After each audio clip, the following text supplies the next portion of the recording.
Alright, welcome back to Einstein Media Center, your one-stop shop for all unnecessary media dissection. Today we're doing something a little different.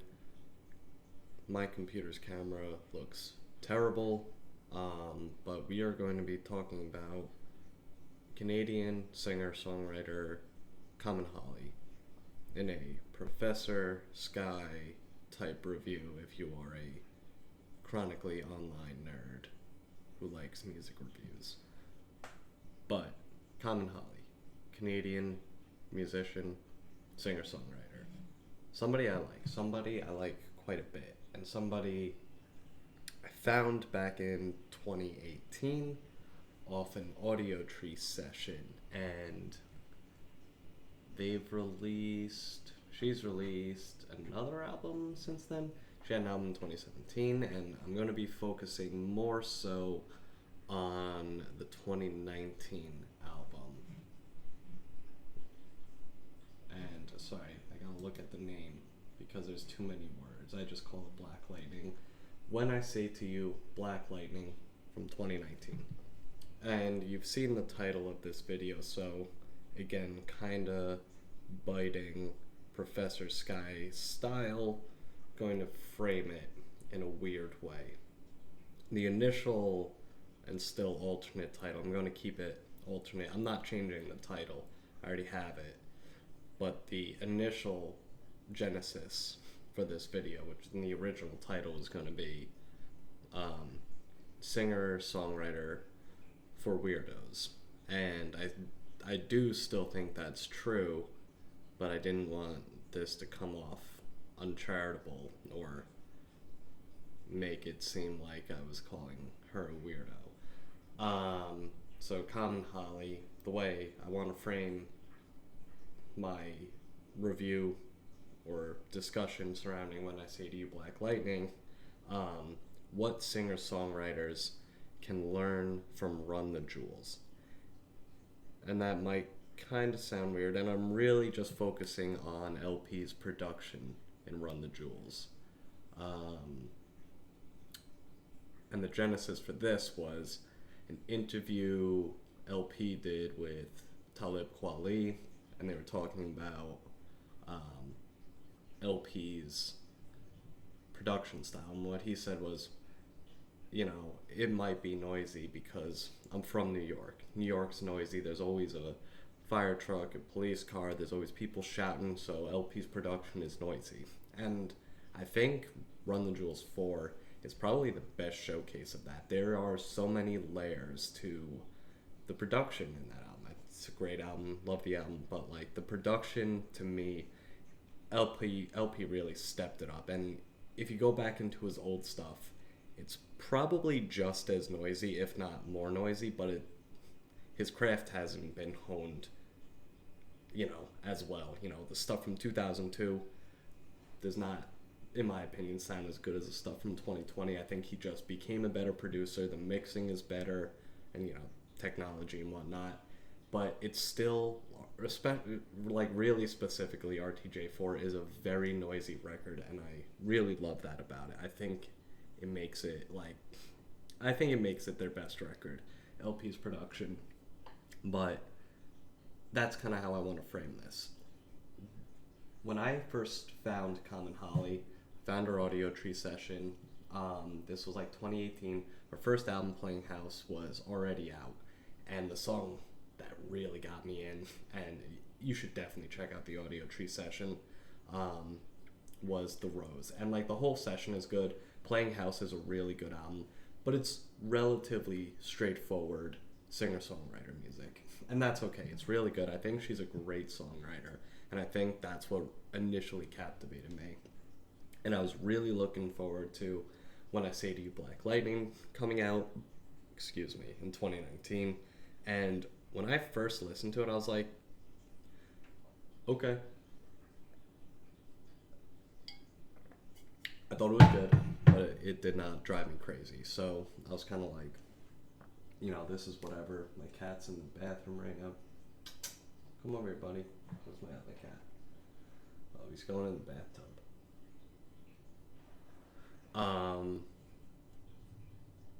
So when I say to you Black Lightning came out, I was like, it's good, but it didn't wow me. I was like, the hooks aren't as good. The songwriting is like good, but I don't love it so much. Um, but I don't know what it was. About 6 months ago, I got the urge to listen to it again. My other cat is in the litter box now. My desk is next to the human bathroom and the cat bathroom. So when I say to Black Lightning came out in 2019, about 6 months ago, no, a little more than that, maybe 9 months ago now, in 2022, I got the urge to listen to it again, and it stuck with me that time. I was like, I get this album. This knocks Playing House out of the water. Like, this is a good album. This is a really good album. And it took me a few more listens to understand why. And similar to how RTJ4 became like my favorite Run the Jewels album, you get litter everywhere. You are the worst. How RTJ4 became my favorite, RTJ album because the production was so noisy and it was so layered. That's what really did it for me with When I Say to You Black Lightning. I gotta pull up the track list. And that's also what I mean when I say singer-songwriter for weirdos. It is a singer-songwriter record, but it's not that stripped back. There are so many instruments going on. Like, you can tell there's like multiple guitar tracks, the bass track, the vocals, and it's a very percussive record. When I first heard Central Booking and Joshua Snakes, the first two songs on the album, and I think at least Joshua Snakes was a single, I was like, again, it's good, it's fine. But there's so much to both of those songs. I think the guitar work is really what got me. There are a lot of different guitar passages that go on throughout all the songs. I could say the same for Central Booking, but what really did it for me was the last track on the album, Crazy Okay. Crazy Okay. It is,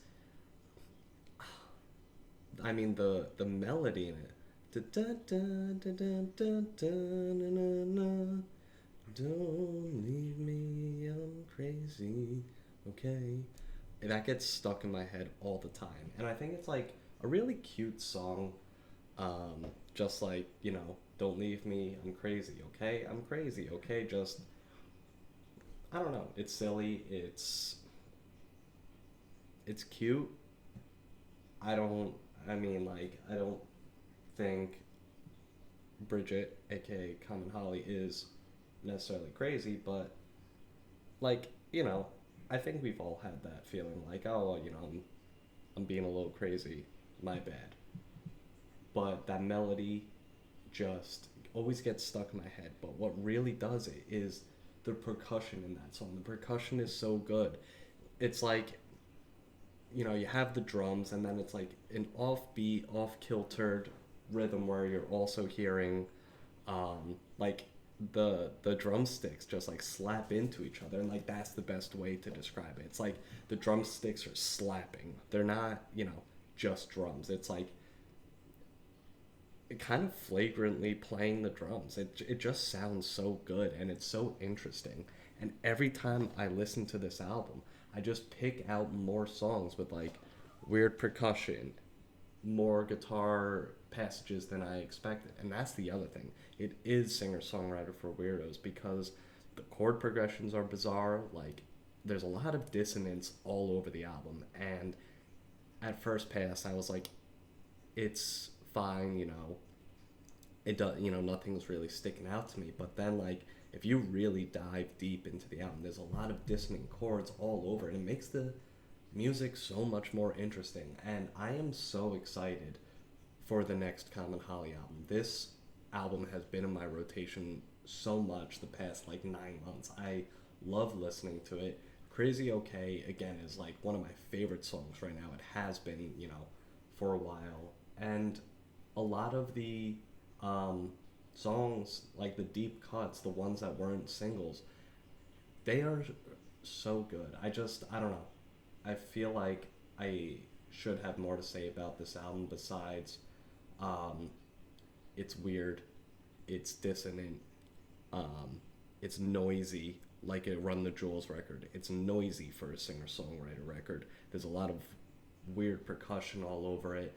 Um, it's singer songwriter for weirdo. I know I'm really not going into enough depth with each song, but I don't feel like doing that. I want to keep these short. I just want to like get my thoughts out, and maybe somebody else will listen to this record.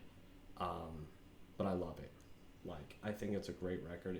It may not be perfect, but it's so much more interesting than a normal singer-songwriter record, and that's what makes it special.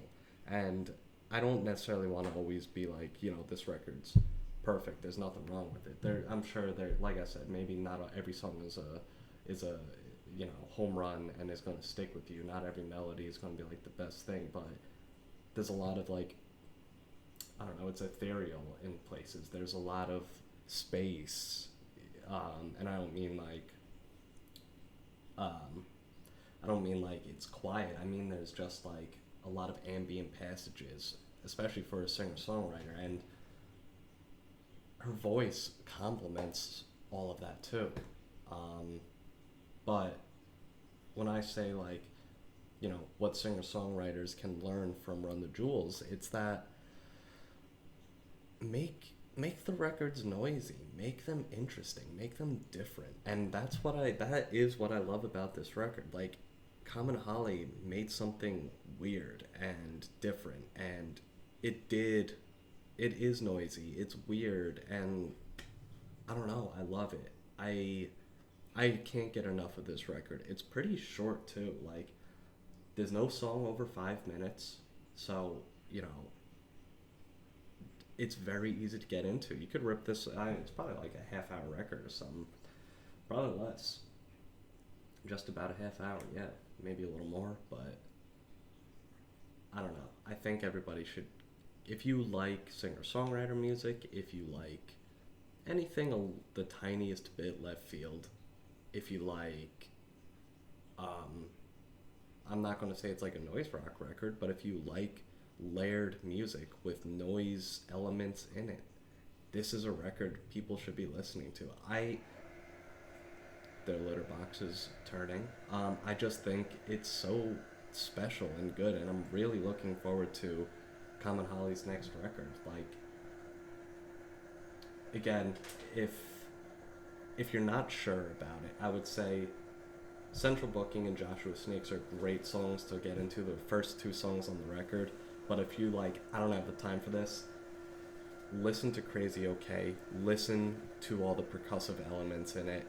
It is fun, it's special, it's different, it's cute, and I probably could have took more time to think about what I wanted to say in this review, but A, I don't want to do that. B,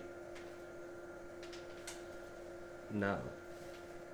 I think you get what I have to say. It's noisy, it's weird, it's a different record, and I like it. And I think if you like weird, noisy, and different records, you will like it too. Thank you for tuning in to this weird episode of me talking at my shitty camera. Goodbye.